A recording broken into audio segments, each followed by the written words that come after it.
Why do you think God blessed me so much in my life? He said, my daddy taught me to work as a teenager. As a young kid, my daddy taught me to work. So I went out in public and got a job, go to work.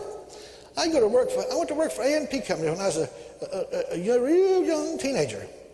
And I'd been working there about 2 or 3 months. And Mr. Bishop, this is a large supermarket. And Mr. Bishop had come by. He was so nice. He'd come by and he'd say, hey, Norval, come here. He'd take me in the back. We'd go back in the stockroom, and I wondered what he wanted. And I'm following him. We'd go back there, and he'd say, hey, Norval, this week when you get your pay, I'm going to give you a raise. Don't tell nobody else in the store, though, that you get a raise, because they're not going to get one.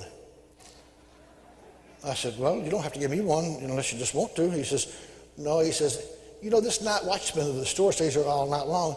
You're not supposed to go to work, Norval, until 8 o'clock in the morning. He said, sometimes you come in at 5:30 and 6 o'clock in the morning, and you work back there. But the supervisor that's over all these stores, he asks me about your department all the time. He says, who's in charge of this department all the time? He said, always look sharp all the time. He said, that young boy right there. And he said, you're kidding. Him?